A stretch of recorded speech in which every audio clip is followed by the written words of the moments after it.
Kalau sudah siap, bisa langsung mulai. Silahkan.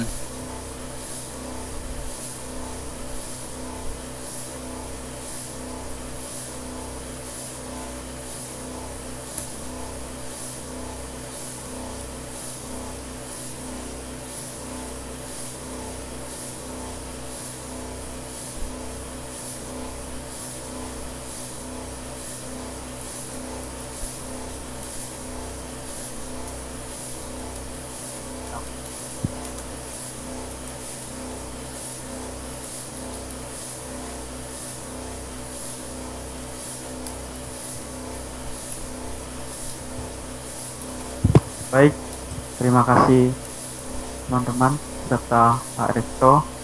Pada kesempatan kali ini kami akan mempresentasikan tentang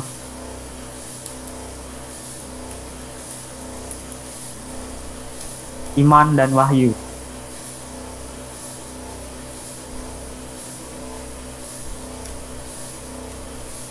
Sebelum kita masuk lebih dalam, kita harus memahami dulu apa itu iman dan wahyu. Jadi pada dasarnya iman adalah merupakan satu tindakan percaya atau penyangkalan diri sehingga orang tidak lagi mengandalkan kebijaksanaan dan kekuatannya sendiri, tetapi meletakkan diri kepada kuasa dan perkataan dari Dia yang ia percayai. Artinya juga menyetujui apa yang diyakini. Ya, di sini maksudnya adalah Tuhan, yang dimaksud adalah Tuhan. Kalau kita masuk dalam konteks iman Kristiani, yang dimaksudnya adalah iman adalah keseluruhan dan kebenaran yang disingkapkan oleh Allah dalam kitab suci dan tradisi suci yang diberikan gereja kepada manusia dalam satu bentuk tingkat dalam keyakinannya. Kemudian apa itu wahyu? Wahyu pada dasarnya adalah pembukaan diri Allah. Allah membuka diri untuk manusia. Itu adalah wahyu. Pada dasarnya juga manusia tidak akan beriman kalau belum ada wahyu. Jadi wahyu lebih dahulu sebelum iman itu ada. Wahyuan belum ada. Kemudian kita masuk pada pembahasan pertama itu fideism.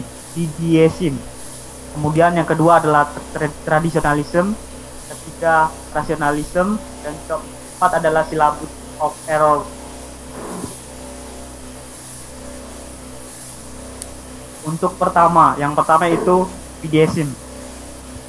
Fideism ini orang tokoh yang menggerakkannya adalah Le Bautin yang merupakan profesor Starko. Le Bautin menolak kemungkinan sampai pada sebuah pemahaman tertentu akan keberadaan Allah dan kredibilitas wahyu Allah dengan melalui kekuatan-kekuatan yang sungguh natural. Fideis berarti kepercayaan iman yang yang ditekankan adalah iman. Fideis menolak keprobabilitas kemampuan akal budi manusia sampai pada pemahaman akan eksistensi Allah bahwa sungguh manusia itu cukup mengandalkan iman. Di sini juga mengatakan bahwa kemampuan kodrati manusia tidak mampu memahami realitas ilahi. Fideism ditentang oleh gereja, bahkan Le Bautin sungguh membuat janji tidak mengajar. Fideism mengatakan bahwa tanpa wahyu dari Allah, manusia tidak akan bisa sama sekali memahami eksistensi Allah.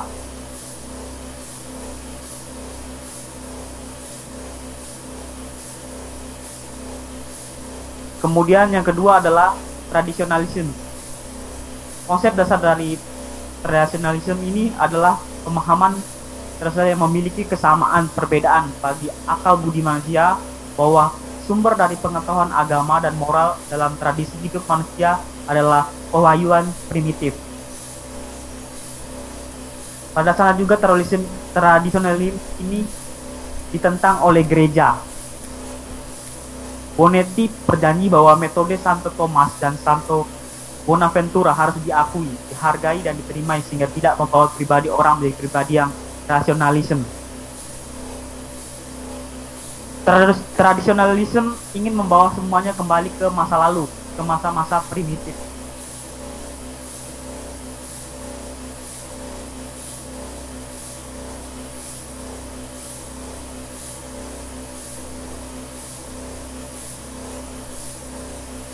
Menurut Bonetti, konsep dari tradisional adalah memiliki perbedaan yang sama untuk alasan human.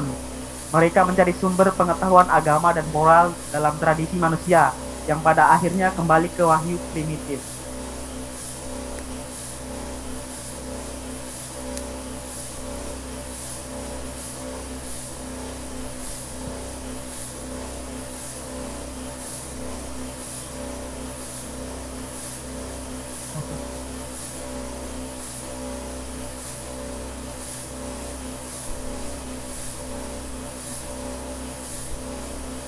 Mohon maaf sebentar, PPT-nya salah.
Gimana?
Mohon maaf atas kendalanya, tadi PPT-nya kurang lengkap.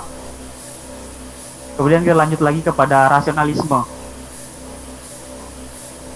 Rasionalisme ini tokoh yang berkontribusi dalam sini adalah Hermes, yaitu Profesor Teologi Dogmatis Bonn. Dalam konsepnya, konsep pertama yang ada yaitu pada awal semua pengetahuan teologi terdapat keraguan mutlak. Kemudian konsep kedua adalah alasan untuk iman tidak berbeda dari alasan esen kepengetahuan alam.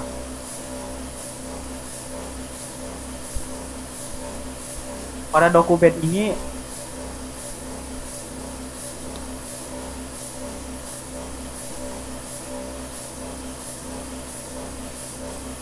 Aeschylus Letter Quid Pluribus tahun 1864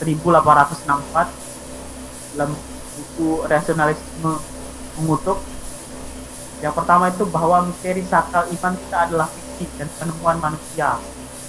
Kemudian mereka dengan berani menyatakan bahwa iman ini bertentangan dengan nalar.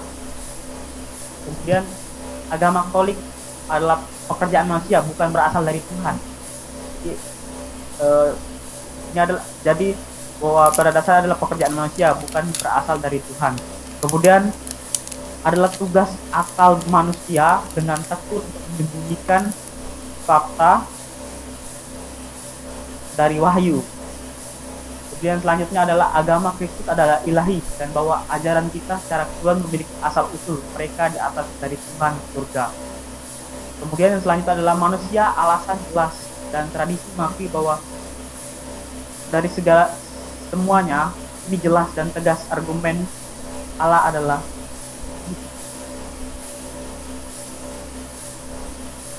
adalah penulisan iman. Kemudian kita lanjut pada silabus error. Silabus errorum. Ini dijelaskan oleh teman saya.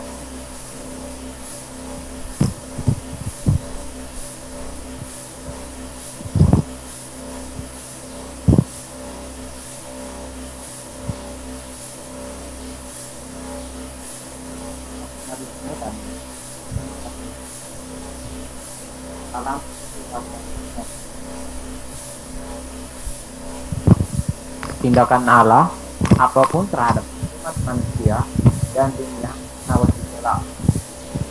Kedua, human reason adalah otonom dan hidup, tapi kita bergantung. Kita juga bergantung.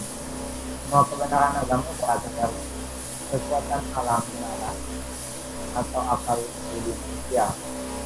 Wahyu ilahi adalah tidak sempurna, ujian kemajuan yang terus menerus dan tidak terbatas. Penyimpangan ilahi.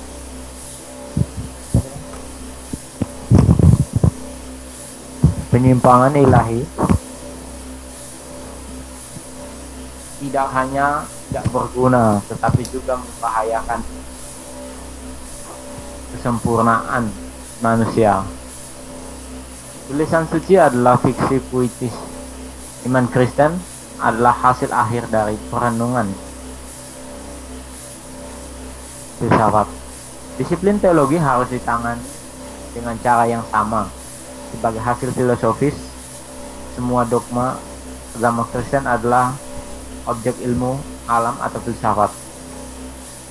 Perbedaan antara filsuf dan filsafat. Gereja tidak hanya harus menghindari kecaman apapun terhadap filsafat.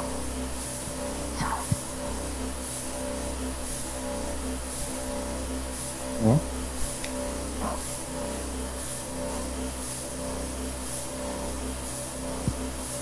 Yang berikut Konsili Vatikan II. Dokumen Konsili Vatikan pertama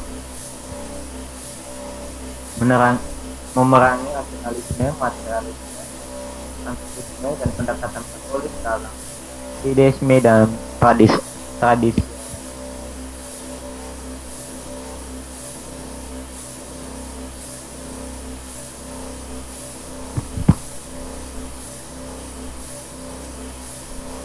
Kisah struktur dokumen Dewan. Pasal pertama membahas tentang Allah dan ciptaan. Pasal kedua membahas wahyu, hubungan dengan penalaran manusia dan seluruh tulisan suci serta tradisi yang melaluinya wahyu dikomunikasikan. Pasal ketiga membahas tentang iman, landasan rasionalnya dan supranatural serta tempatnya dalam kehidupan Kristen. Keempat, berurusan dengan kompleks dan struktur teologi wahyu disajikan bersama sebagai komunikasi buah supranatural yang tidak dapat dipahami.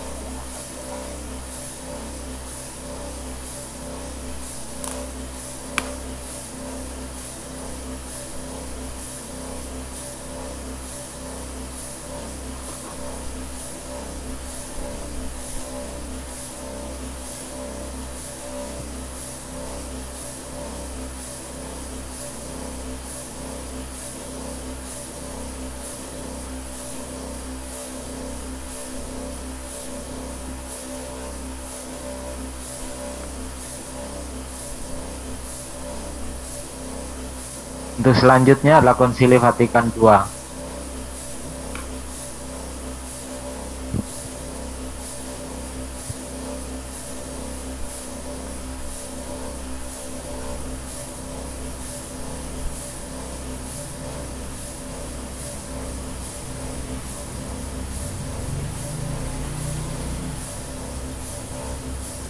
Baik, saya akan melanjutkan untuk bagian Konsili Vatikan. Pertama, di sini juga membahas pertama, yang kedua, yang berikutnya adalah eh, itu pewahyu-wahyu. Wahyu sini adalah pengetahuan tentang alam Allah. Wahyu supernatural. Allah bisa diketahui dari hal-halnya diciptakan melalui cahaya alami dalam penalaran manusia.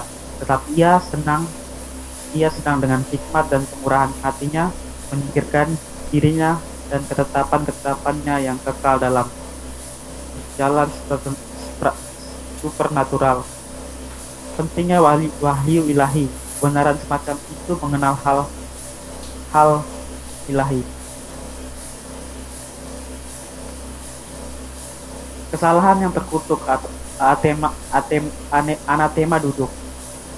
Sama mustahil bagi umat manusia untuk diajar melalui wahyu ilahi. Satu, Allah tidak dapat diketahui dengan nalar manusia, tapi mereka menipu dan harus dengan diri mereka sendiri melalui kemajuan konstan. Uang dari semua berkas dan baik. Manusia tidak dapat oleh Allah untuk sebuah pengetahuan protection. Kemudian yang kedua adalah iman. Ini dalam doktrin ini tertulis didasarkan pada kebenaran yang tidak diciptakan. Kita terikat untuk menyerah pada iman, penyerahan penuh kecerdasan dan kehendak Allah.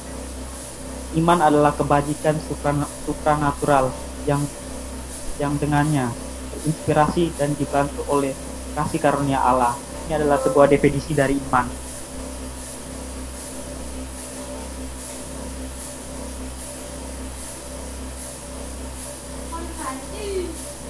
Kemudian agar ketundukan iman kita akan tetap demikian selaras dengan nalar Allah menghendaki bahwa bukti lahiria dari wahyunya, dasar iman yang rasional. Kemudian tak ada yang bisa mengaku tanpa penerangan dan inspirasi dari Roh Kudus. Iman adalah hadiah dari Tuhan.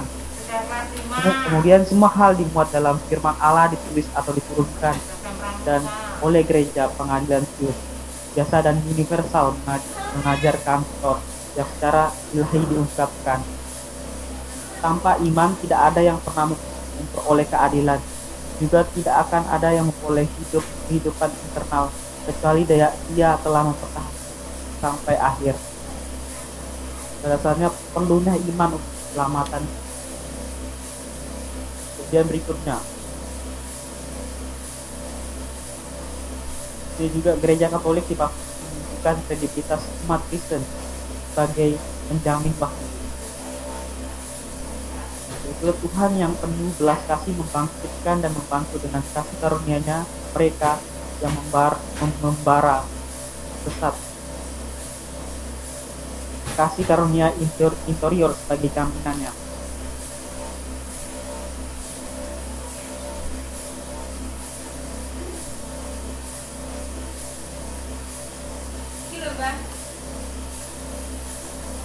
Pada anatema duduk. Kebenaran manusia begitu independen sehingga iman tidak bisa diminta oleh Allah, bahwa iman ilahi tidak berbeda dengan pengetahuan alam tentang kebenaran moral. Wahyu ilahi tidak dapat dipercaya oleh tanda luar. Tidak ada mukjizat yang tidak mungkin semua dari mereka. Kemudian persetujuan untuk iman Kristen tidak dikenakan biaya tetapi dihasilkan dengan argumen nalar manusia. Kondisi dari yang setia belum mencapai satu-satunya iman yang benar adalah sama.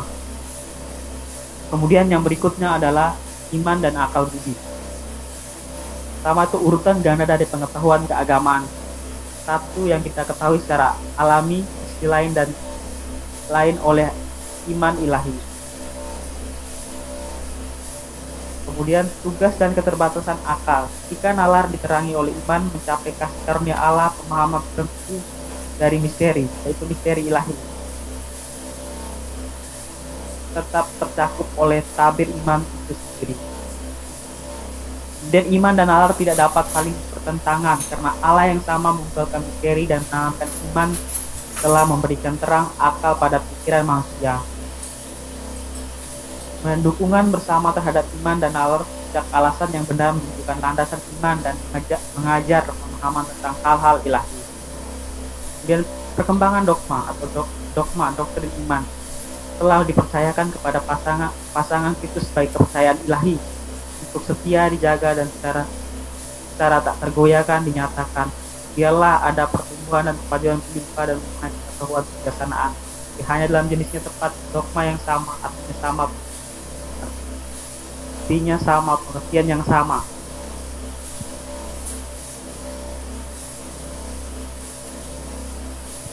Dalam wahyu ilahi tidak benar dan dengan tepat disebut misteri yang terkandung, tetapi bahwa semua dogma iman dapat dipahami dan ditunjukkan. Ilmu manusia harus dikejar dengan kebebasan tertentu, bahkan jika bertentangan dengan doktrin yang diwahyukan. Sebagai perkembangan ilmu pengetahuan, terkadang suatu pengertian diberikan kepada dogma-dogma yang diusulkan oleh gereja, berbeda dari yang telah dipahami gereja.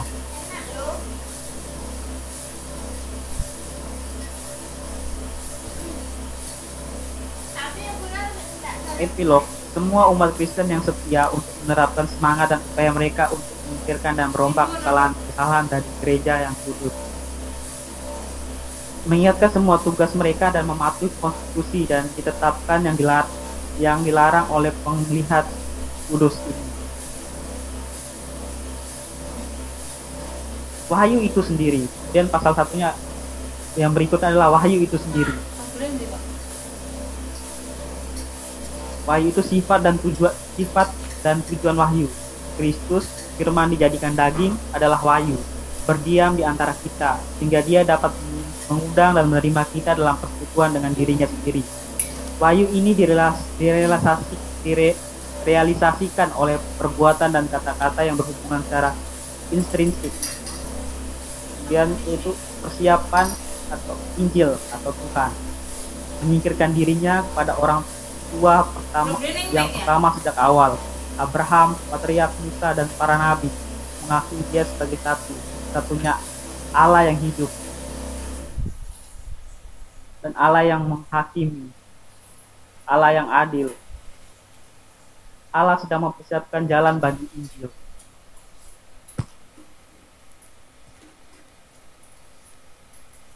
Kemudian yang kedua adalah berikutnya ada Konsili Vatikan II, Dogmatic Constitution de Verbum tahun 1165. Ini dilatar belakangi oleh banyak uskup yang berpendapat bahwa wahyu hendak tidak lagi dijelaskan terutama dalam kaitannya dengan nalar. Strukturnya itu wahyu, penyebaran wahyu dan tradisi.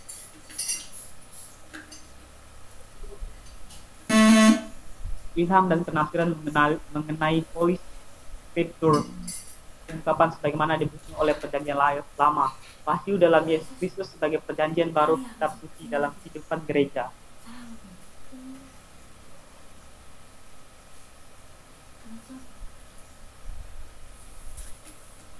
Yesus Kristus secara pribadi adalah kegenapan wahyu. Pada zaman terakhir ini, ia telah berbicara kepada kita melalui seorang putra, firman yang kekal. Ia menerangi seluruh umat manusia. Untuk melihat Yesus adalah untuk melihat juga Bapa. Yesus membawa wahyu pada kesempurnaan akhir melalui keseluruhan kehadiran dan kerelaan. Ia menegaskan dengan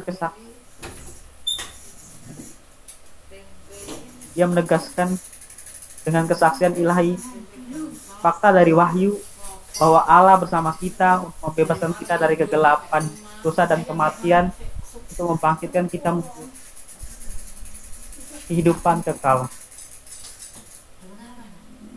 Wahyu harus diterima melalui iman. Kepada Allah yang menyatakan dirinya harus diberikan kepatuhan iman. yang dengannya seorang dengan bebas menyerahkan seluruh diri seorang kepada Allah, menawarkan penyerahan diri penuh kecerdasan dan kehendak kepada Allah yang menyatakan dirinya. Iman ini tidak dapat hidup tanpa kuasa ilahi dan membantu kasih karunia Allah.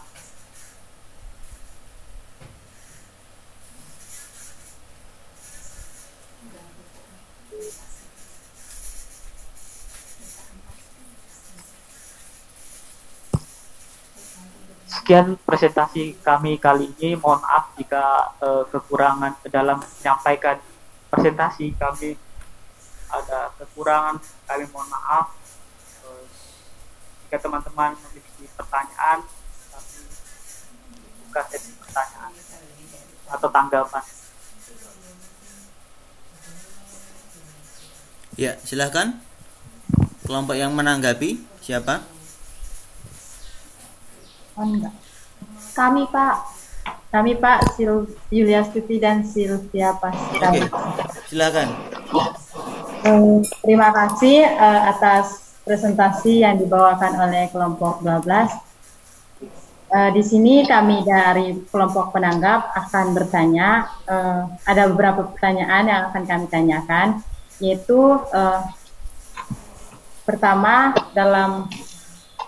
apakah tokoh-tokoh dalam fideisme dan tradisionalisme ini, apakah mereka yang menciptakan pengertian-pengertian ini? Lalu alasan mereka menciptakan paham fideisme dan tradisionalisme ini apa? Lalu mengapa mereka membuat janji-janji di dalamnya? Mohon maaf, pelan-pelan membaca soalnya.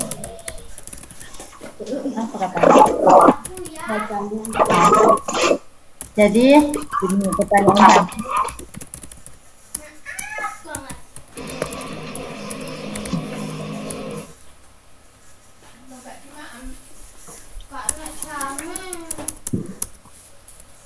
Pertanyaan kami, apakah tokoh dalam fideisme ini dan tradisional ini, apakah mereka yang menciptakan pengertian atau paham tentang fideisme dan tradisional ini? Alasan mereka menciptakan fideisme dan tradisional ini mengapa, dan terus mengapa mereka membuat janji-janji di dalamnya? Begitu, Saudara Hendrik dan Saudara. Bacanya terlalu cepat, tidak kedengaran. Dan kami juga itu sudah diketik di kolom komentar, bisa dilihat ya di chat itu, kolom chat. Dan saya juga bertanya, itu kan gereja kan menolak ya, menentang fideisme dan tradisionalisme. Nah, itu bagaimana cara gereja menolak situasi-situasi yang mempengaruhi konsep iman dan wahyu ini? Terima kasih.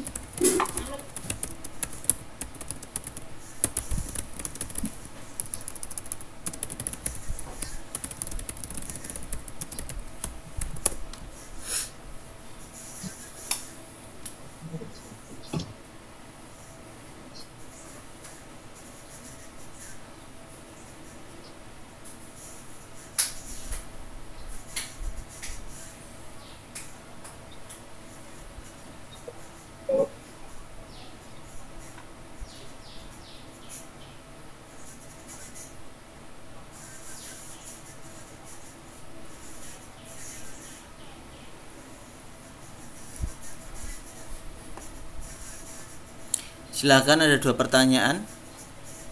Indro dan Hendrik bisa mulai menjawab.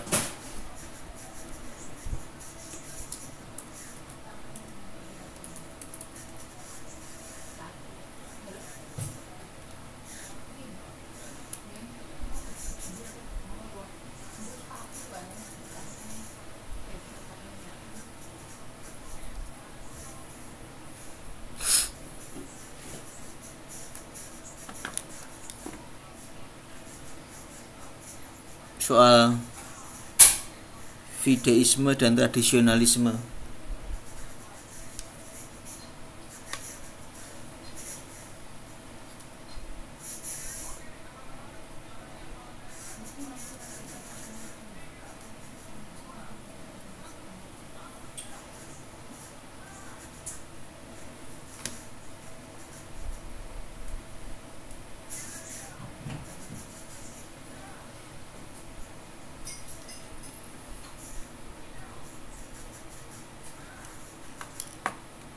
Atau mungkin ada teman yang mau membantu menjawab. Silakan.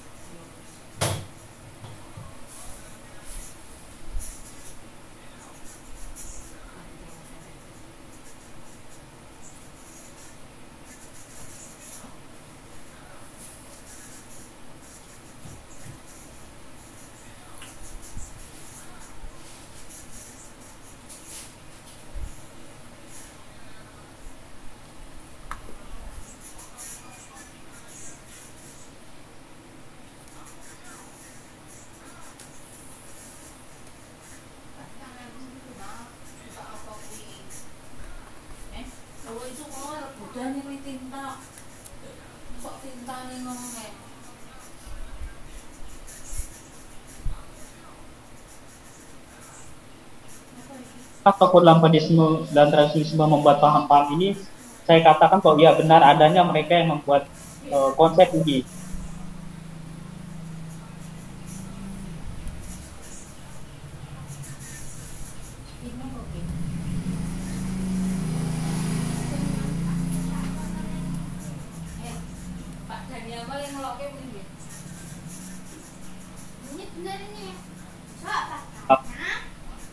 Tahui dengan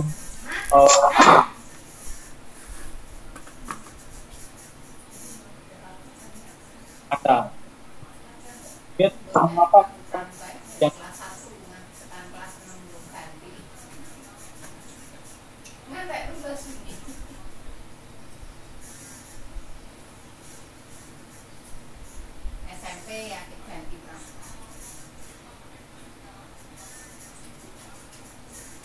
agak terputus-putus suaranya.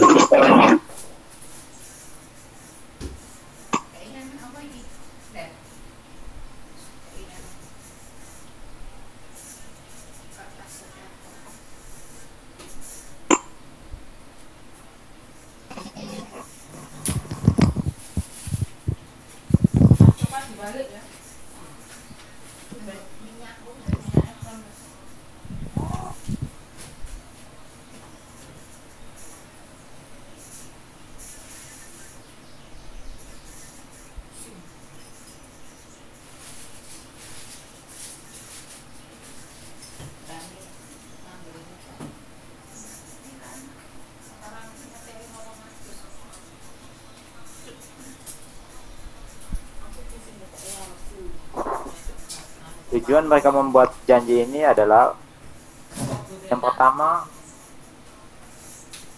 karena untuk mengajak bahwa seorang itu tidak dapat memberikan bukti yang benar tentang keberadaan Allah dengan terang dan yang ditetapkan dengan benar saja dalam percaya Allah. Karena Allah, jadi mereka dapat mempertunjukkan. Tidak jelas.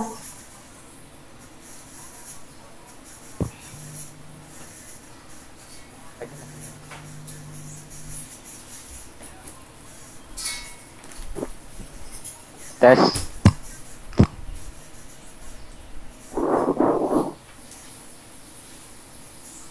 Baik. Tujuan mereka membuat ajaran ini adalah untuk mengajar bahwa seseorang itu tidak dapat memberikan bukti yang benar tentang keberadaan Allah dengan terang yang ditetapkan dengan benar saja, tapi tidak terlepas dari ilahi. Terus yang kedua adalah mereka menyadari bahwa secara nalar sendiri tidak dapat mempertunjukkan kerohanian sebagai jiwa yang tidak berkematian atau kebenaran moral manapun yang mereka alami, dan akal budi tidak mampu memahami secara menyeluruh dan secara percaya. secara nalar seseorang tidak dapat memiliki pengetahuan tentang asas-asas metafisik seperti juga kebenaran yang tergantung pada pengetahuan yang benar-benar berada dari teologi supernatural yang didasarkan pada wahyu ilahi.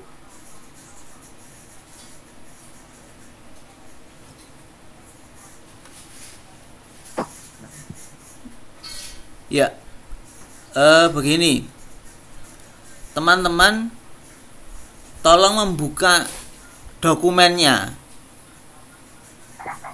Teman-teman sudah buka dokumennya belum? Yang bahasa Inggris itu. Sudah Pak. Nah, di situ teman-teman bisa melihat bahwa ada 3 aliran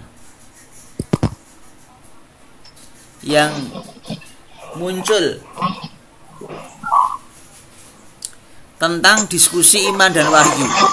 Ya, diskusi tentang iman dan wahyu itu diawali dengan beberapa perdebatan dan ada beberapa aliran. Ya, aliran pertama adalah aliran fideis. Aliran fideis mengatakan bahwa akal budi manusia tidak akan pernah bisa sampai pada Allah. Semata-mata hanya butuh pewahyuan. Itu ada di teks, itu ada. Lalu, ini poin-poinnya. Dia berjanji. Itu Neonder Dupi 101 sampai 104. Tapi ingat, never to teach. Ya. Tidak akan pernah mengajar bahwa jadi ini janji atas ajaran-ajaran yang tidak akan pernah diajarkan. Maksudnya begini, aliran ini dianggap sebagai sesat begitu, lalu dia kalau supaya tetap berada dalam gereja, maka orang yang buat ajaran ini harus berjanji. Maka Butin berjanji bahwa dia tidak akan mengajarkan hal-hal yang semula diajarkan dalam fideismenya, gitu loh. Maka dia punya 4 poin itu. Nah, 4 poin itulah yang oleh gereja ditolak dan oleh Butein harus ditolak juga, meskipun itu pemikirannya, begitu loh. Karena itu dianggap tidak sesuai dengan pandangan gereja. Yang pertama soal bahwa orang tidak bisa memahami Allah tanpa pewahyuan. Yang kedua, bahwa orang tidak dapat menunjukkan spiritualitas dan keabadian. Yang ketiga, bahwa orang tidak bisa memiliki pengetahuan akan prinsip-prinsip atau hal metafisis. Yang keempat, bahwa orang tidak dapat mencapai pengetahuan yang sejati atas motif atau kredibilitas atas Allah sendiri, kan begitu. Nah, 4 hal inilah yang oleh Boutin akhirnya ditolak. Meskipun ini adalah itu di pemikirannya sendiri, tapi oleh gereja pemikiran ini dianggap sebagai sesat, begitu. Maka Boutin lalu diajak untuk menolak, menegaskan bahwa dia tidak akan mengajar konsep-konsepnya. Nah, 4 konsep itulah yang dianut oleh fideis, begitu. Tapi ditolak oleh gereja. Begitu terkait dengan fideisme.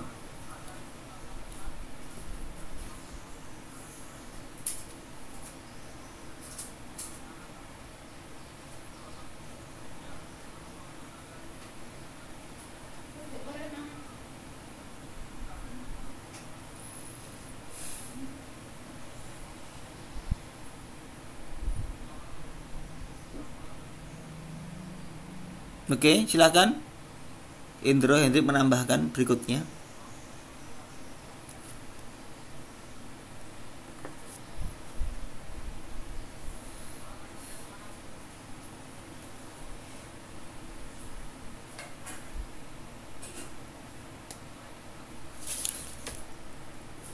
Atau mungkin ada pertanyaan lanjutan?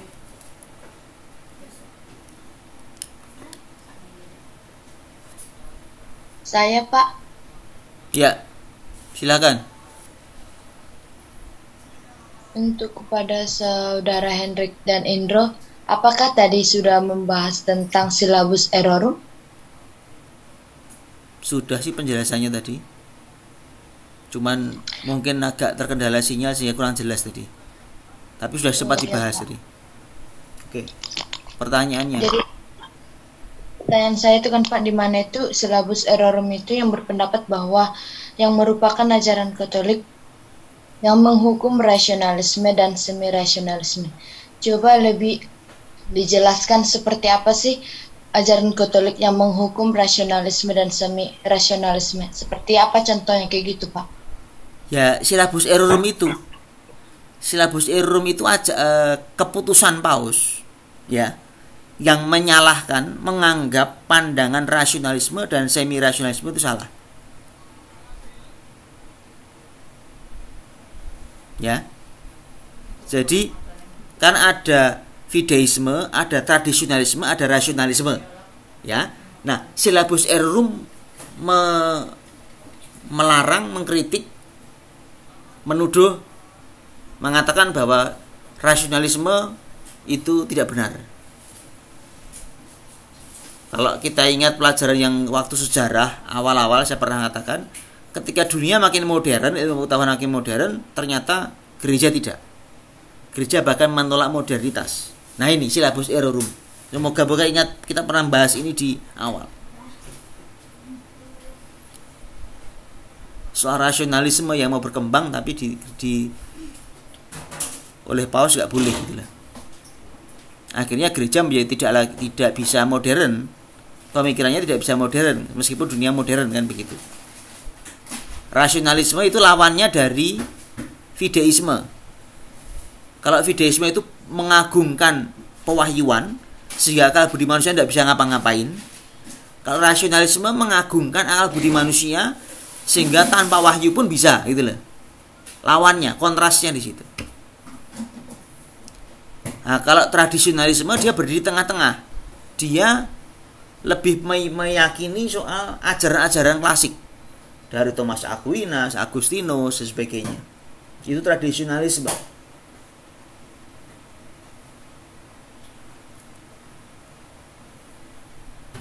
Bahwa akal budi manusia itu memiliki sumber dari segala pengetahuan religius dan moral. Dan ini kembali kepada ajaran-ajaran pada tokoh-tokoh klasik, Agustinus, Thomas Aquinas, antara lain.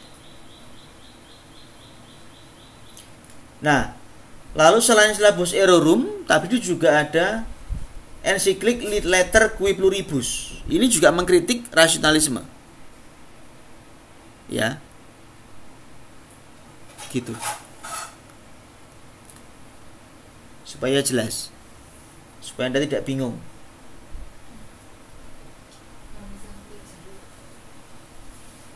Oke.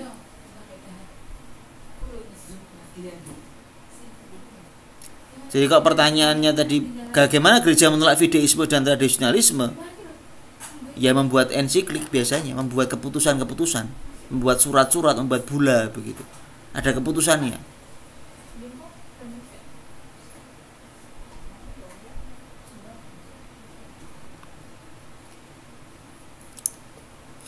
Oke.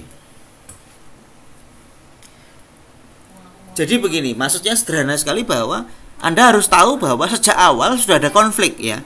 Ada perdebatan antara pewahyuan dan antara akal budi manusia. Bagaimana orang mau menangkap esensi ini ya. Satu sisi kelompok ekstrim satu menolak akal budi manusia, hanya bersandar pada pewahyuan.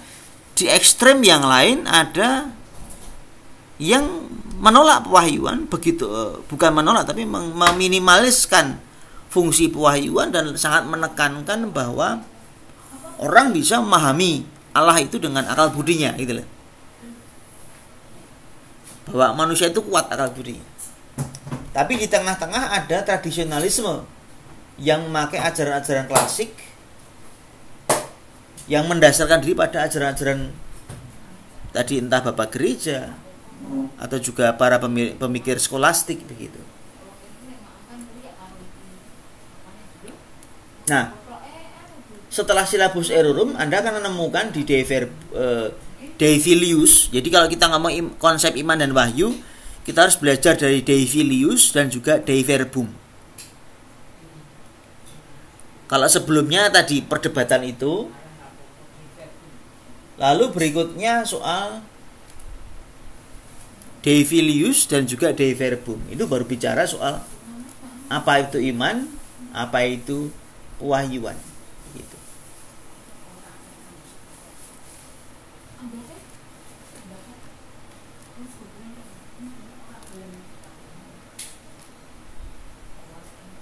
(113, 114) itu ngomong soal apa itu pewahyuan. 118 sampai 124 itu ngomong soal apa itu iman. Itu dari Dei Filius. Lalu berikutnya nanti di Dei Verbum Anda akan dijelaskan soal apa itu revelation, pewahyuan. Artikel 2, artikel 3. Itu soal pewahyuan. Bagaimana orang bisa menangkap pewahyuan itu? Nah, moga-moga Anda paham isinya. Kecuali ada pertanyaan, silakan bertanya.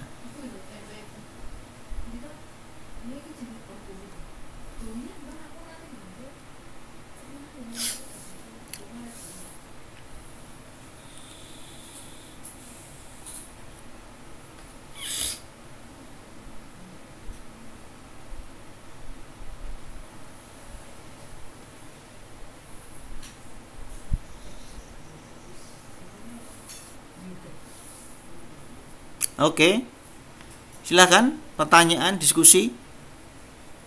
Pak, saya mau bertanya. Ini saya agak kurang mengerti yang tentang silabus erorum kan, yang silabus erorum kan yang melarang atau mengkritik bahwa rasionalisme tidak benar.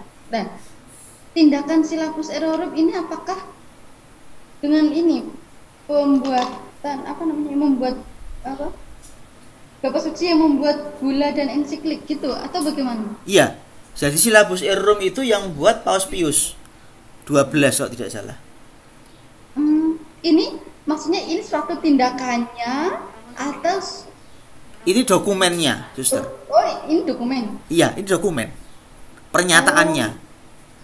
Jadi gini, kita punya dua buku penting kalau kita mau belajar ajaran gereja, dokumen-dokumen gereja. Yang satu itu namanya DS. Kalau Anda nanti membaca dokumen di gereja lalu ketemu tulisan DS huruf besar semua, itu namanya Denzinger's Konmetzer. Denzinger's Konmetzer itu kumpulan ajaran gereja. Jadi dia seorang teolog yang mengumpulkan, mendokumentasi lalu mengelompokkan berdasarkan tematik. Saya tidak punya Denzinger's Konmetzer karena saya tidak bisa bahasanya. Lalu yang berbahasa Inggris itu adalah Neuner Dupuis, ND, singkatannya ND. Nanti kalau ketemu dokumen-dokumen gereja ada tulisannya, dia mengutip ajarannya siapa lalu ND. Lah ini berarti dia Neuner Dupuis. Ini juga sama, hanya dia berbahasa Inggris. Nah, yang saya kopikan kepada teman-teman itu adalah fotokopian dari Neuner Dupuis. Ya. Maka dia menuliskan backgroundnya apa. Lalu dia berikut dia jadi Neuner Dupuis itu mengumpulkan dokumen-dokumen gereja yang bicara tentang masa tertentu. Nah, kalau di situ tertulis silabus erorum lalu ada ND1, ND berapa nomornya, itu berarti ini tulisan dari ini dokumen dari gereja. Jadi silabus erorum itu dokumen dibuat oleh Paus, termasuk letter Qui Pluribus tadi, itu juga dokumen dari Paus. Dei Filius itu dokumen konsili, dokumen konsili Vatikan pertama. Lalu Dei Verbum itu dokumen konsili Vatikan kedua. Nah, Neuner Dupuis sudah mengelompokkan berdasarkan tematik. Jadi yang saya kutip dari Nino Dupuis ini semua bicara soal iman dan wahyu. Meskipun dia nanti bicara lagi soal sakramen, ada soal kitab suci, nanti ada lagi. Tapi yang kita kutip hanya sekarang soal iman dan wahyu. Begitu. Jadi kalau ada nomor-nomor itu berarti dokumen gereja ini. Perkara itu negatif atau positif itu urusan belakangan, tapi bahwa ini pernah ditulis oleh gereja itulah. Pernah ditulis bahwa gereja menolak rasionalisme, kan begitu.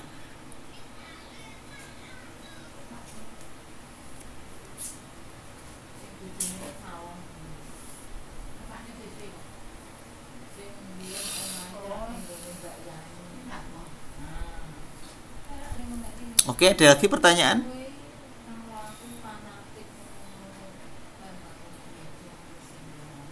Saya Pak Romadis Andini. Iya. Ya, saya ingin bertanya, apa kaitan dari iman dengan wahyu? Lalu yang kedua, tadi dalam Konsili Vatikan yang kedua, penyebaran wahyu dalam tradisi. Nah, itu contohnya seperti apa, Pak? Terima kasih.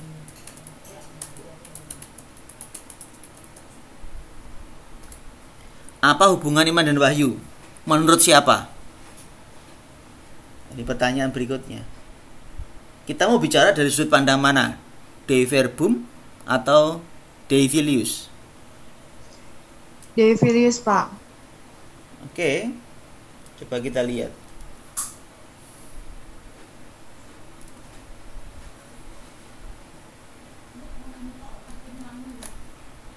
Silakan dibuka dokumennya.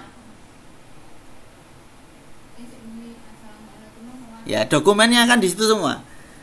DF ND 113 sampai ND 117.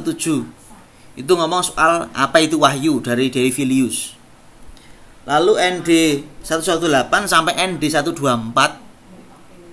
itu bagaimana Dei Filius omong soal iman. Kan gitu. Apa itu wahyu? 113 ND 113. Wahyu adalah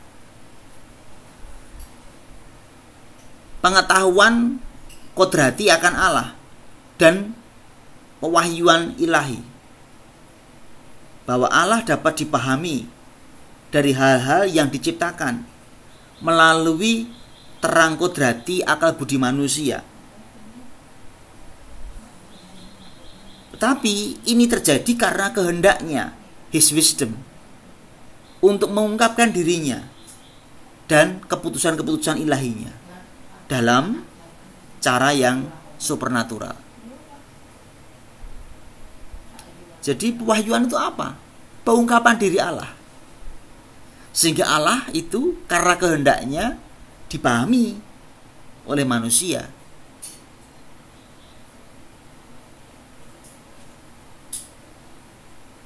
Lalu 114, kenapa pewahyuan itu penting?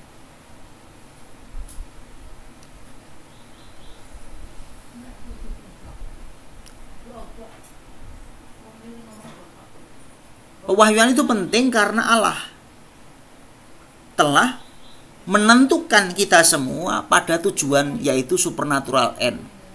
Jadi Allah perlu mewahyukan diri. Kenapa? Karena Anda semua, kita semua ini nanti akan punya tujuan akhir. Apa itu? Supernatural end. Supernatural tahu ya? Tujuan adikodrati, kemuliaan abadi bersama dengan Allah di surga. Nah, supaya sampai ke sana maka Anda butuh pewahyuan. Allah memberikan pewahyuan supaya Anda bisa sampai ke sana. Karena kalau tidak punya pewahyuan, Anda tidak akan bisa sampai pada tujuan akhir itu, finalitas hidup itu. Maka 115 sampai 117, apa yang salah? Apa yang dikutuk oleh Dei Filius? Konsep yang dikutuk oleh Dei Filius adalah satu, kalau orang mengatakan bahwa Allah yang tunggal tidak dapat dipahami dengan akal budi manusia, ini salah. Yang kedua, 116, bahwa tidak mungkin bagi akal budi manusia untuk diajar berpikir melalui pewahyuan ilahi. Ini salah, karena Allah membuka dirinya. 117, bahwa kalau mengajarkan bahwa akal budi manusia tidak dapat dipanggil oleh Allah untuk mencapai pengetahuan yang sempurna. Nah, ini salah. Jelas ya. Pewahyuan adalah pembukaan diri Allah, sehingga manusia mampu memahami Allah itu, yang sejati itu. Kepentingannya bagi Allah adalah soal kepentingan keselamatan manusia, tujuan hidup manusia, yaitu supernatural end. Lebih jelasnya nanti silahkan lihat di PPT saya, video saya, di situ sudah ada slide. Saya mencoba merangkumkan. Kalau dari ND 113 ini poin pentingnya apa sih? Di slide saya di video itu ada, selalu saya berikan. Maka tolong itu dicermati sungguh, apalagi yang terus tebal. Ya. Jadi kalau lihat video saya jangan hanya lihat kata-katanya tapi lihat PPT-nya juga. Karena saya sudah meringkaskan di situ poinnya. Berikutnya, lihat ke Nino Dupi 118 sampai 124. Kalau kita ngomong soal iman menurut Davies itu apa? Kan begitu. 118. Davies mengatakan iman adalah full submission of intellect and will to God. Nah, iman itu apa? Full submission. Artinya apa? Ketertundukan total, keterpasrahan total, akal budi dan kehendak kepada siapa? Kepada Allah. Iman adalah sebuah keluhuran supernatural yang inspired and assisted by the grace of God, yang diinspirasi dan didampingi, dibimbing oleh rahmat Allah. Jadi iman itu apa? Kepasrahan total kepada apa? Kepada Allah. Akal budi dengan kehendak. Ada akalnya, ada kehendaknya. Tetapi ini tidak bisa muncul dari diri kita sendiri, hanya dengan kekuatan kita. Ini juga dipandu oleh rahmat dari yang ilahi. Maka iman itu muncul karena rahmat. Kan kaitan begitu.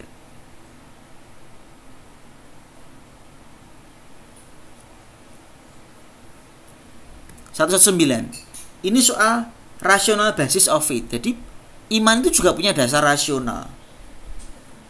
Nah, submission itu, keterarahan itu, penyerahan itu harmonis dengan akal budi. Kenapa? Karena God will that exterior proofs of His revelation. Karena Allah menginginkan bahwa ada bukti-bukti eksternal dari pewahyuan itu, sehingga manusia dengan akal budinya dia bisa submission, terarah, setuju, mengamini pewahyuan dari Allah itu. ND 120. No one can ascend without the illumination and inspiration of the Holy Spirit. Jadi orang tidak bisa beriman kalau tidak ada terang dan inspirasi dari akal budi manusia, tetapi dari Roh Kudus. Maka iman itu adalah rahmat dari Allah. Tetapi tadi sekali lagi, dia juga karena ada akal budi manusia. Karena apa? Allah sudah mewahyukan, Allah sudah membuka diri sehingga akal budi manusia mampu memahami Allah itu. Tapi juga sekali lagi iman itu juga adalah rahmat dari Allah, kan begitu. Berikutnya ND 121. Apa itu objek iman? Kalau ditanya, objek iman itu apa sih sebetulnya? Kalau Anda percaya pada apa? Kan begitu. Segala sesuatu. Objek iman adalah sesuatu yang terkandung dalam sabda Allah, baik yang tertulis atau diwariskan atau dikatakan oleh gereja sebagai ajaran yang benar. Nah, itu objek iman. 122. Pentingnya apa sih? Iman itu, without faith no one has ever attained justification. Artinya apa? Iman itu penting untuk pembenaran. Jadi kalau Anda beriman, maka Anda akan selamat, kan gitu. Dan seterusnya. Jadi tolong dipahami PPT saya teman-teman ya, untuk memahaminya. Kalimat-kalimat yang terucap dari mulut saya itu menjelaskan PPT saya. Karena saya mencoba meringkaskan dari dokumen-dokumen gereja. Oke. Moga-moga cukup jelas cara memahaminya begitu ya. Saya mencoba meringkaskan dari bahasa Inggrisnya. Ya, karena kadang-kadang mungkin Anda mengalami kesulitan, maka saya di video saya itu menjadi penting sekali penjelasannya. Begitu Romal disang. Hubungannya apa? Iman dan wahyu. Wahyu itu yang membuka diri, iman itu submission, keterarahan, ketertundukan, will and intellect. Hubungannya lalu ya dengan pewahyuan Allah membuka diri sehingga manusia memahami Allah. Dengan iman manusia mempercayakan dirinya pada pewahyuan itu. Itu iman itu juga adalah rahmat dari Allah. Nah, lalu kalau kita ngomong Dei Verbum nanti ada kelanjutannya. Jadi kalau Anda ditanya apa itu iman, Anda punya jawaban. Oh, iman menurut Dei Verbum begini, menurut Dei Filius dia begini. Wahyu itu apa? Dei Verbum ngomongnya begini, Dei Filius ngomongnya begini. Nah, sebelum ngomong itu ada perdebatan fideisme, tradisionalisme, rasionalisme, lalu muncul Laeter qui pluribus, lalu ada Syllabus Errorum. Ini kan perdebatan-perdebatan yang sebelumnya. Dan pada akhirnya lalu muncullah Dei Filius dan Dei Verbum, kan begitu. Oke, ada pertanyaan? Coba pahami kontennya ya, karena kita sekarang mulai masuk ke dogmatis soalnya. Ajaran dogmatik gereja. Baca dokumen, pahami maksudnya apa. Kalau tidak paham, tanya. Kan begitu.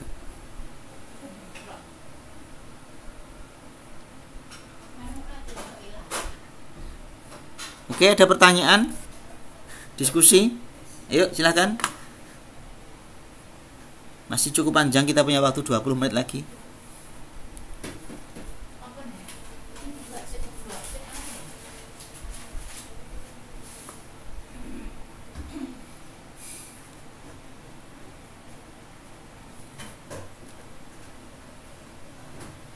Kalau Anda ketemu kata anathemasit, itu artinya terkutuklah dia. Ya, kalau ada kata anathemasit berarti terkutuklah dia. Maka di ND 125 sampai ND 130 itu disebutkan ajaran-ajaran yang keliru. Dan oleh si Dave. Oh, sorry. Ya, sorry, saya ulang. Kalau nanti ketemu kata anathemasit, itu artinya terkutuklah dia. Anathemasit. Setiap kali ketemu dokumen gereja ada tertulis anathemasit, itu berarti terkutuklah dia. Nah, misalkan Anda di ND 125 sampai ND 130 itu adalah ajaran-ajaran yang dikatakan terkutuk atau sesat oleh gereja. Nah, ini bisa Anda lihat, misalkan 125. Akal budi manusia itu begitu independen sehingga iman tidak dapat dipengaruhi oleh Allah.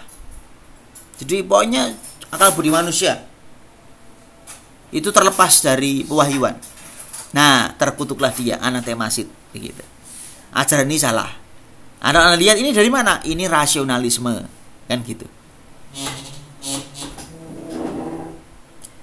126 bahwa iman ilahi itu tidak berbeda dari pengetahuan natural akan Allah dan kebenaran moral. Seolah-olah iman itu sama dengan kodrat manusia, pengetahuan kodrati. Maka ini juga salah, anathemasit. Ini rasionalisme.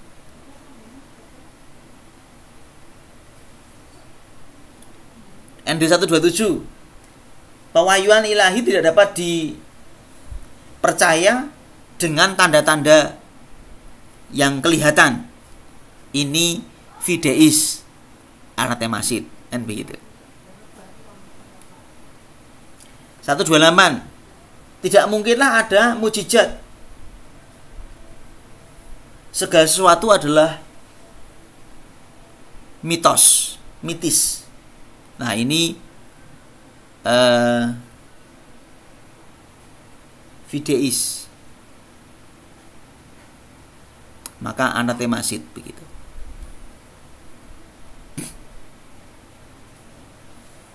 Dan seterusnya. Jadi nanti kalau ketemu ajaran gereja ngomong begitu, berarti ini ajaran-ajaran yang ditolak oleh gereja.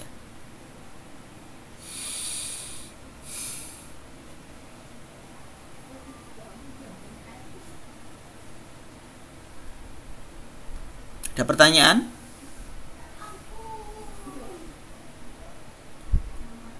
Mana yang belum paham, saudara-saudara?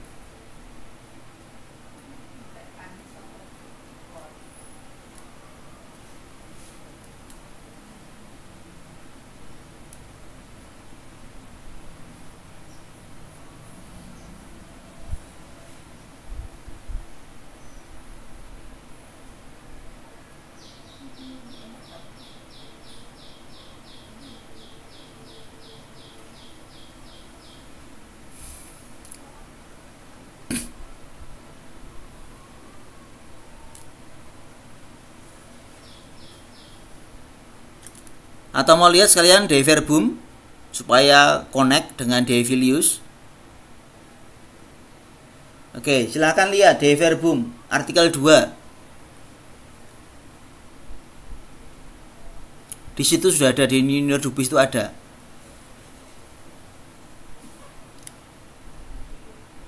Dia tidak lagi bicara soal pewahyuan itu apa, ya. Karena di Dei Filius sudah ada.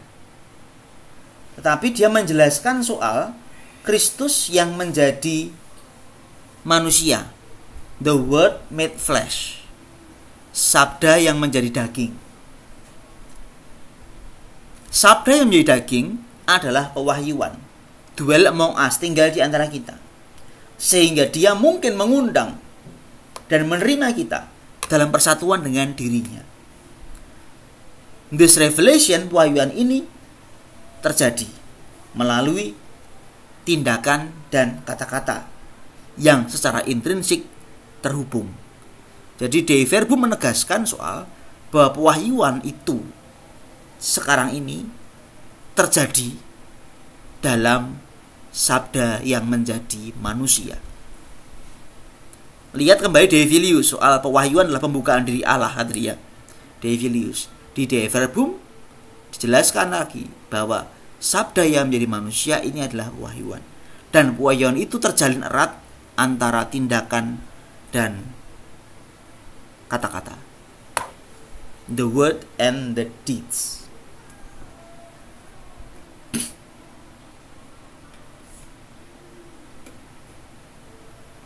Dan pewahyuan itu menurut Dei Verbum artikel 3 berkembang sejak dulu kala.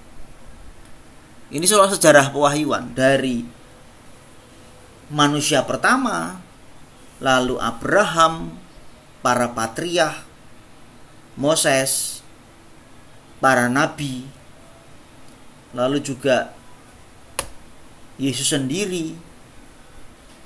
Itu adalah God was preparing the way for the gospel, di mana Allah menyiapkan jalan kepada Injil, yaitu Allah sendiri tadi. Jadi ini adalah jalan pewahyuan. Jadi pewahyuan itu sudah terjadi sejak lama, berpuncak pada Yesus Kristus sendiri. Maka dikatakan artikel 4, Yesus adalah kepenuhan wahyu. Ya, kepenuhan wahyu adalah diri Yesus Kristus sendiri. Yesus membawa keselamatan kepada kesempurnaannya yang puncak dengan kehadiran dirinya dan seluruh manifestasi dirinya. Artikel 5, dan pewahyuan itu harus diterima dengan iman. Apa itu? The obedience of faith.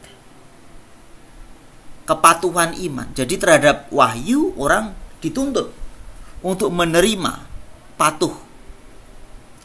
Apa itu iman lalu? Kepatuhan iman itu apa? One freely commits one's whole self to God, offering the full submission of intellect and will to God who reveals himself. Ingat, ini sama dengan Dei Filius, bahwa iman adalah kepasrahan bebas, totalitas diri kepada Allah, mempersembahkan seluruh penyerahan intelek dan akal budi kepada Allah yang mewahyukan dirinya. Nah, ini lalu berhubungan, Dei Filius dan Dei Verbum ini berhubungan. Iman itu apa? Ya kepasrahan total secara bebas kepada Allah, persetujuan akal budi dan kehendak terhadap Allah yang mewahyukan diri.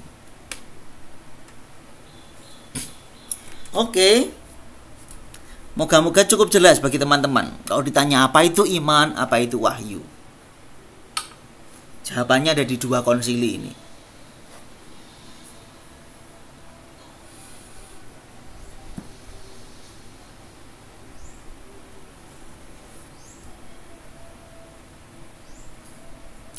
Ada pertanyaan, saudara-saudara? Ini soal definisi iman dan definisi wahyu. Hari ini kita bicara definisi iman dan definisi wahyu. Definisi.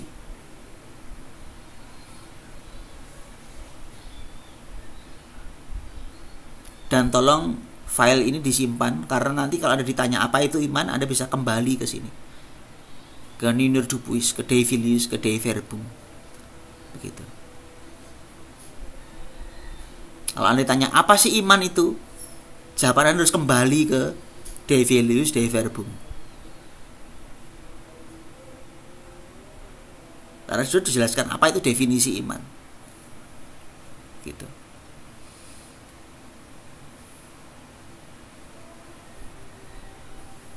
Ada pertanyaan, saudara-saudara?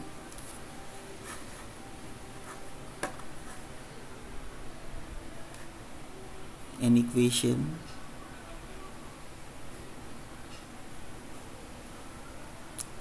Are you clear? Berarti Pak, seharusnya kami tadi ketika mempresentasikan, berarti untuk mengetahui apa itu iman dan wahyu, seharusnya itu kami menyampaikannya di akhir ya Pak, bukan di awal. Kesimpulan dari Dei Verbum dan Dei Filius. Iya. Tak apa-apa, namanya belajar kok. Kita namanya belajar. Tapi yang penting adalah topik kita sebenarnya ngomong soal apa itu iman, apa itu wahyu. Tapi tadi di dalam sejarah gereja, perdebatan iman dan wahyu itu sudah muncul sejak ada konsep tadi, fideisme, tradisionalisme, lalu rasionalisme, lalu muncul ada silabus. Itu kan perdebatan yang terjadi. Gitu. Itu sejarahnya. Maka Anda bisa lihat di dokumen yang saya berikan itu, di fotokopian itu, file itu, dia mulai ngomong sejarahnya kan. Nah itu ajaran yang sahih memang baru di Dei Filius dan Dei Verbum yang bicara tegas tentang apa itu iman dan wahyu.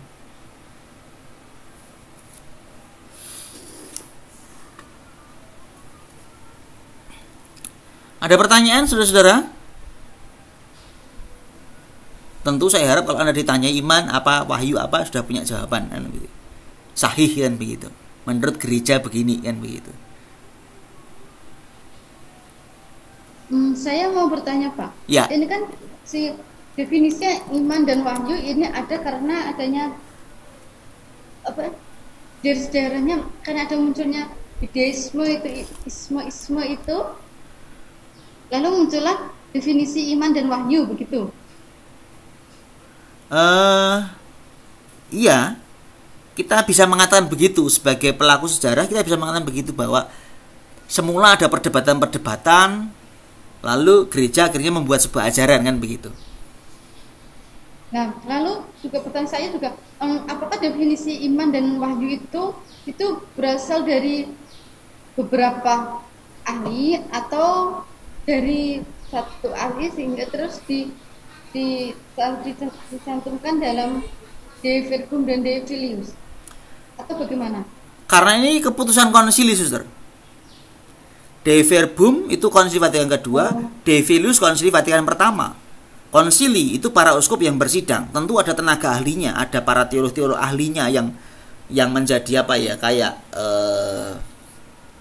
office yang ngurusi. Jadi kalau setiap dokumen itu pasti ada office-nya, ada perumusnya, ada pemikir-pemikirnya. Dan ada bapak para uskup, para bapak konsili yang berdebat di situ. Jadi keputusan konsili ya berarti tidak bisa dikatakan ini hanya keputusan personal, saudara ya. Tapi ini keputusan konsili, artinya keputusan gereja.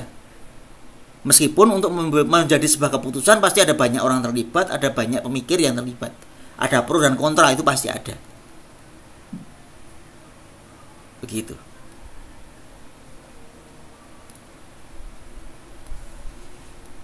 Jadi tidak bisa dikatakan bahwa ini pemikiran satu orang saja.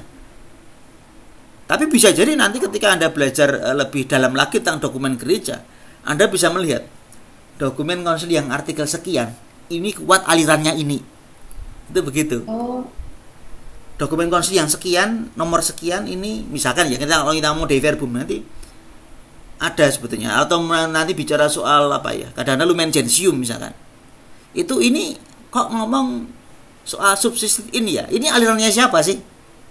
Kok ini ngomong begini, ini alirannya siapa? Itu pasti ada. Karena kan ya tadi gereja itu kan satu kesatuan atas berbagai macam jenis pemikiran yang berbeda-beda. Tapi itu dirangkum dalam sebuah keputusan kan begitu.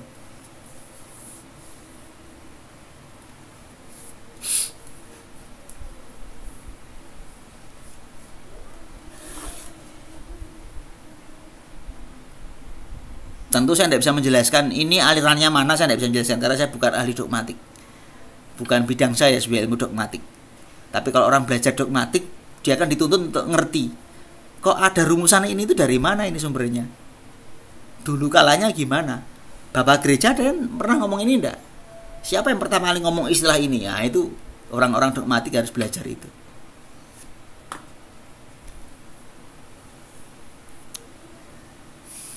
Oke, ada lagi pertanyaan?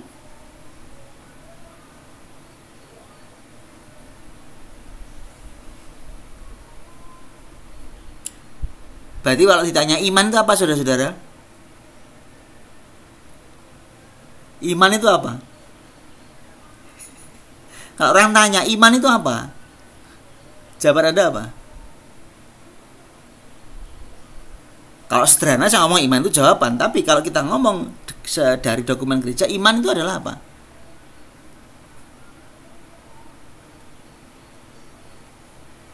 Hah? Apa? Iman itu apa?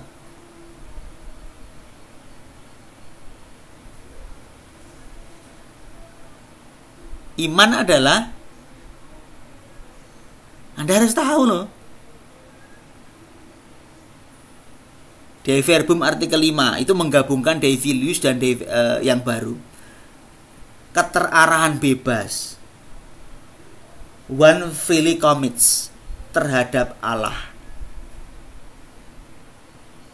Ya kan? Full submission. Kepatuhan total akal budi dan kehendak pada Allah yang mewahyukan diri. Nah, itu iman. Maka dimensinya iman itu bebas, nggak boleh dipaksa. Dimensinya iman itu ya akal, ya kehendak, ya niat, ya perbuatan. Gitu. Atas apa? Pewahyuan Allah, kan gitu. Pewahyuan diri Allah. Itu faith. Revelation, apa itu revelation? Nah, buka Dei Filius, lalu Dei Verbum berpuncak pada diri Kristus, kan begitu. Itu pewahyuan. Anda harus bisa menjelaskan ini, karena ini yang paling penting, konsep paling penting.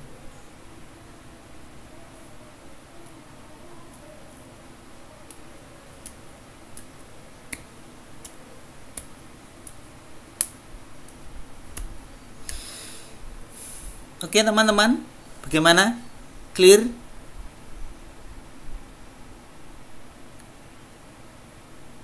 Ada pertanyaan? Ini ajaran gereja begitu, ini dogmatik ini. Ini dogma gereja. Besok kan lo ngajar iman itu apa, wahyu itu apa, silahkan kembali ke dokumen ini.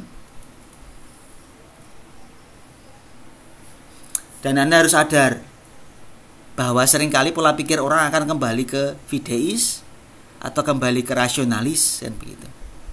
Pasti akan ada muncul tegangan-tegangan itu. Setiap kali Anda harus teliti. Ini orang di mana? Dia pendapatnya ini condong kemana? Atau dia sudah sesuai dengan dogma, atau dia masih cenderung fideis, atau dia malah cenderung rasionalis. Gitu.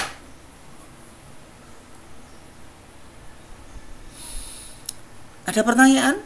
Aman atau sebetulnya nggak aman tapi bingung mau tanya apa ya?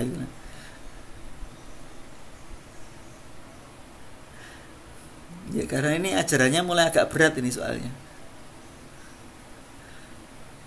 Nah, diskusi nanti kita akan bicara soal dua itu, ya.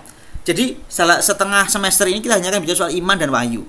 Saya sekarang menjelaskan definisinya. Nah, nanti ada 3 pertemuan berikutnya kita ngomong soal apa itu pewahyuan, revelation, dari kitab suci, dari macam-macam. Pewahyuan itu apa? Lalu nanti 3 pertemuan terakhir kalau tidak salah kita akan bicara soal iman itu apa, gitu. Jadi intinya separuh semester ini kita hanya ngomong soal iman dan wahyu. Dah, titik. Intinya hanya itu. Nggak kemana-mana lagi. Cuman kacamatanya besok kita ngomong tradisi, kitab suci ngomong apa dan segala macamnya, periode ini ngomong apa dan segala macam, itu besok minggu depan.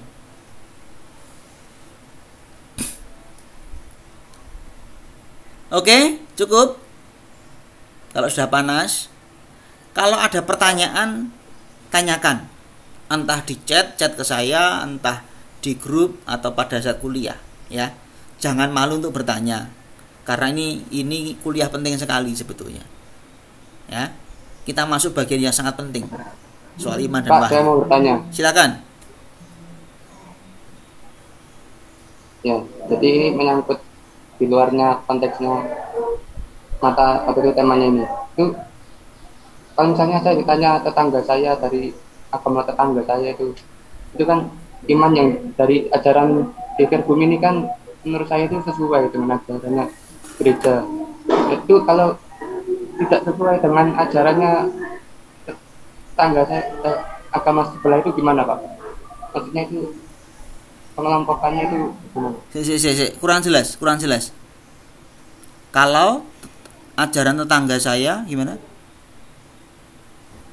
Kalau ajaran tetangga saya itu tidak setuju dengan ajarannya kita itu tentang Geger Bumi ini, Pak. Ya nggak apa-apa toh. Kan kita beda aras. Jadi gini, ini kan soal teologi ya. Dalam konsep teologi kita bisa berbeda. Karena kitab suci kita juga berbeda. Jadi gimana? Ya menurut saya ya fine-fine aja. Seorang muslim punya konsep iman yang berbeda dengan kita. Iya. Jelas lah. Karena kitab sucinya beda. Pewahyuannya juga berbeda. Pewahyuan mereka berpuncak pada Muhammad yang mengeluarkan sabda, ya, karena itu dari Allah sendiri. Soal kita kan berpuncak pada Yesus Kristus. Ini beda. Jadi tidak ada soal. Menurut saya ini memang perbedaan teologis, ini perbedaan ajaran. Kalau mau tidak percaya nggak apa-apa, wong memang ya itu imanmu, ini iman saya.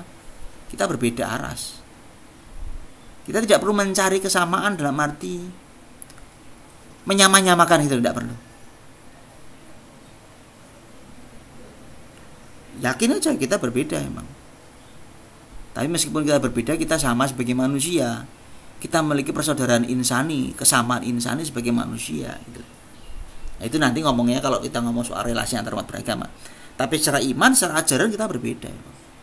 Karena pewahyuannya berbeda. Tuh. Kita juga percaya semua pada Abraham. Artinya iman Abraham. Dan seterusnya kita percaya pada itu. Tapi selalu akan ada perbedaan. Begitu sih kalau saya. Gak usah bingung. Terima kasih, Pak. Oke, cukup teman-teman. Anda bisa istirahat, lalu bisa ngopi-ngopi, mungkin buat mie atau apa supaya tidak terlalu panas otaknya gitu ya. Untuk minggu depan sulit Pak ini. Sebenarnya sulit, tetapi mau memperjelaskan tuh kayak mau bingung. Ya, nggak apa-apa. Masih ada waktu beberapa bulan, 2 bulan untuk belajar. Minggu depan saya sudah buat videonya, tolong sejak sekarang dibaca, dipahami. Kalau ada pertanyaan, tanyakan. Ya. Karena biasanya kalau saya ditanyakan lebih pintar jawabnya saya. Lebih menarik jawabnya. Kalau tidak ditanyai saya tidak menarik soalnya. Gitu. Kalau saya suruh menjelaskan itu kadang-kadang tidak menarik, tapi kalau ditanyai itu mungkin agak lebih menarik kalau begitu kan gitu. Oke? Oke, Pak. Sip. Oke, terima kasih. Selamat Baik, Pak. siang, Terima selamat kasih. istirahat.